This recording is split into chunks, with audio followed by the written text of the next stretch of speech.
Hey, and welcome to Holistically Hope with Rachel Pontillo. I'm your host, Rachel Pontillo, and today I bring you part two of my interview with the wonderful Dr. Keesha Ewers. You can catch part one on iTunes, on YouTube, as well as on my website, holisticallyhope.com. We are going to continue our discussion of Ayurveda and skincare, but today we're going to focus specifically on how meditation can be used along with Ayurvedic practices to heal from conditions, from skin conditions. Specifically, Dr. Keisha is going to share her own story with autoimmune conditions. And really, the whole point is that meditation is not something that is an out there kind of modality that maybe it's good for stress relief, maybe it's good for relaxation. It actually has very real benefits and can help you get very specific instruction from the universe. So please enjoy this second part of my interview with Dr. Keesha Ewers. So I would love to know what brought you to Ayurveda and how it's affected not only your life, but also your skin. So I was diagnosed with rheumatoid arthritis about 30 years ago. And I'm 51 now. And actually, it was more like 25 years ago. And it's a really interesting journey to have somebody say, this is why you're having all this pain. Pain I'd never experienced in my life. I was the kind of energizer bunny. In fact, I'm always called the energizer bunny. And all of a sudden, right? I get that all the time from my patients too. All of a sudden, I have this problem where it's as if the rug's gotten swooped out from underneath my feet and I can't move. I'm in pain. My joints are swollen and I don't have any idea what's going on.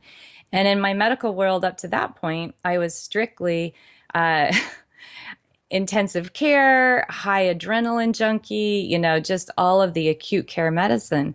And then all of a sudden, right, I can't move without Yeah. pain. Oh my So I goodness. went in, of course, and I was diagnosed with rheumatoid arthritis, which is an autoimmune disease. And I was told that the only thing that I could do is to take nonsteroidal anti-inflammatory drugs. And also I had this option of taking a couple of different drugs of the era which were used for cancer or immune modulation. And so I went home and started to research these drugs and saw that I'm really going to die from the side effect of the drug and that this is just not tenable for me, right? I have four little children at this Yeah. point, and there's just no way. So I started researching what can I do? What are alternative methods? And I went on to PubMed, which is where we can get all of our research in medicine. And I found an article that had yoga as a really good alternative therapy for autoimmune disease. Went to my first yoga class. I was a marathon runner. And I remember telling my friends, oh my gosh, these were my running buddies. I'm going to go to a yoga class today. And I was so conservative. I said, I've never hung out with people that chant. I'm really anxious about it, right? Oh my gosh. Now I'm a yoga teacher and and it's just crazy. So I went to my first yoga class and the yoga teacher mentioned the word Ayurveda in that class. So I went home and asked Jeeves. That was the search engine of the Oh my time. God, I remember Jeeves.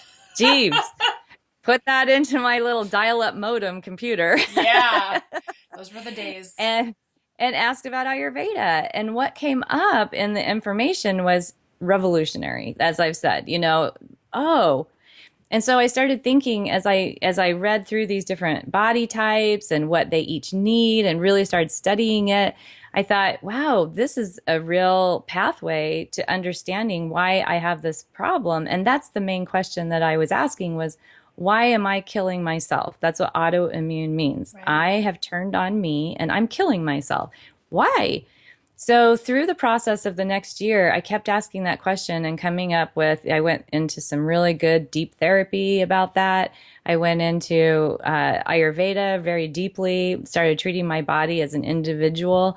And within a year, my autoimmunity was gone. And I said, this is amazing. That's Because incredible. Ayurveda doesn't separate, what your body from your mind, your spirit, and your emotions, right?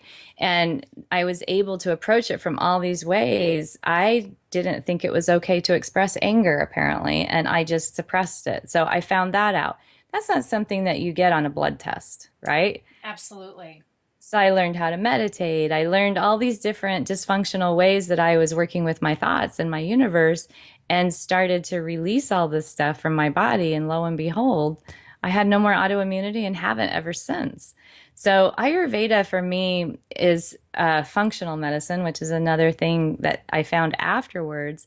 But functional medicine to me is Ayurveda in English. So I use That makes both of them. sense.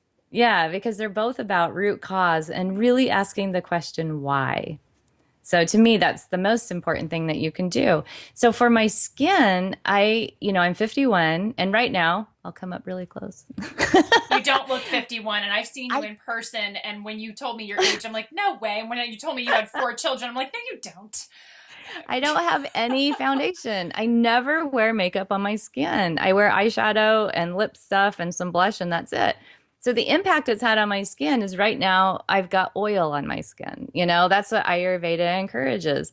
So that's all I do. And my is I put oil on my skin morning and night, and I eat according to my body type. I express my emotions in a healthy way. I meditate.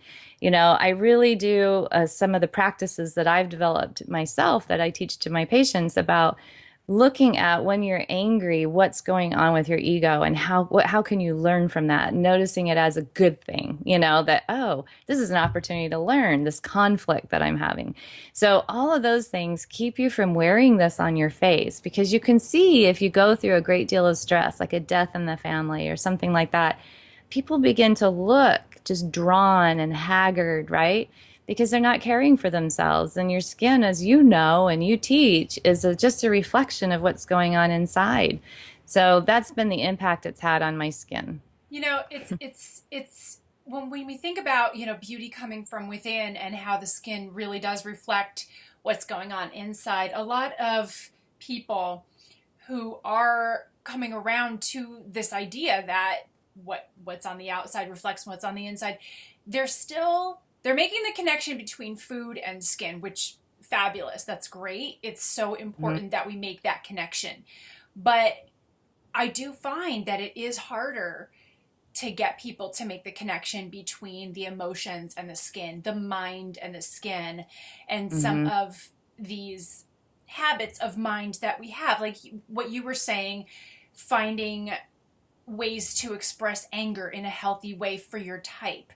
These are Right. some of the things that are harder work for people because it does require more behavior modification, more really going inward and knowing what triggers you and how you respond so that you can kind of retrain your brain to react in a different Right. way. And that I think is really powerful when you consider that beauty from within isn't just the food. It is all of this other stuff too, and it carries equally as much weight as the I always diet. tell people that diet's half and what you're doing with your stress is the other half. Yeah. So in there's not medication, right? And along with diet or food, you can say nutritional supplementation, but I would say that's about 25% and diet's the other 25, and then 50 is going to be how you're dealing with your stress. And that's everything. And people say, I'll hear experts say, you need to reduce your stress. Stress is 90% of everything that goes on. Well, that's not very logical, right? Or rational. People, if you are taking care of an ill parent or a sick child, or you have a job that you're working 80 hours a week at, or whatever, you're in financial, catastrophe or crisis of some kind, it's not logical to say, well, you just need to reduce your stress. Right. It's how you are with that stress. One day I was sitting in meditation and I all of a sudden, and I'm not a sports person, so this was really interesting. I saw this batting cage come up in my vision, right? So I saw the pitching machine pitching balls and I thought, oh, that's the universe. It just pitches balls to you, and you never know if it's going to, what kind of ball you're going to get, a curveball, a fastball, what's going to happen. The only control you have over that is how you are at the plate. Keep your eye on the ball, keep your knees bent, stay relaxed, and just do your best. And Wow. sometimes you're going to strike out, and sometimes you're going to get a home run, and sometimes you'll get to the base. But if you go and kick the batting machine, it's just going to keep spinning balls. Or if you go sit in the corner and cry, then it's just going to start filling with balls. You'll drown in it. Oh my God, So, that I just is, thought it's just how you are with the stress. yes. So, yeah. Again, it's a fantastic analogy, and what a powerful message to get through meditation. And I'm glad that you shared that. Thank you, because sometimes I think that a lot of people still don't understand how important meditation is, not just for stress management, not just for relaxation, but in helping us understand ourselves better and Hmm. get guidance. I studied metaphysics. I know you have studied metaphysics as well. Um, and the main message through that practice is that, we're all connected. We're all one with the universe, with God, with whatever spiritual being or idea that you identify with that identifies creation. Hmm. But all of the information, all of the answers are there. You just have to tune into it and be open to receive it and ask for it. Like, let the universe know, okay, can you be my therapist right now, please? Can you be my best friend right now, please? I need some advice. And Hmm. when when you start practicing, and it can be simple. It can just be closing your eyes for 5 minutes with a relaxing song on, and then you can work your way into more. But you really can get powerful messages and powerful visualizations that might not make sense immediately, but then when you kind of reflect on it and maybe journal about it, you realize, oh my God, I was just taught this amazing life lesson. I Right. was just given this insight that possibly could have taken three therapy sessions to achieve, Hmm. and I just got this in one meditation. And we're all capable of doing that. It doesn't require any type of, magic or training. We Exactly. all have this already. Well, the way Ayurveda looks at it is that we're not just our physical being, we also have four other layers to us. So the physical being, these are called the panchakoshas, or the five sheaths, or the five bodies. And we have our physical layer, we have our energetic layer that's just on this side that's picked up in Kirlian photography. It's called your chi in Chinese medicine, your ki in Japanese, Mm-hmm. and prana in yoga, right? So it's that energetic or aura in Western an electromagnetic energy field in science, right? Right. So then you have your emotional, your mental, your wisdom, and then the last one is called your bliss layer. And that bliss sheath is the one that we connect to each other on. So it's why there are no new ideas. It's Right. that collective consciousness, Love right? it. And so whenever you have this epiphany or you download this great information like the batting cage, that's not mine. It came from that collective. And I had access to that because I was sitting still and I was detoxed enough in all those layers that I had access to my bliss body and I could get into that collective consciousness. And that's the thing that happens with people is they get so toxic with their thoughts that they get stuck in this layer and they don't get out here. And that's another thing I love about Ayurveda is it has this look here, you can if you stay really healthy in your physical core and your mental and your emotional, then you're actually going to have access to wisdom and to the collective unconsciousness of all of humanity. And you can download things from God, the universe, however you say it. And I think that that's just so beautiful. And what a great way to wake up in the morning to think about how you're going to live your life, right? So it's a wonderful roadmap for living your life to your fullest potential.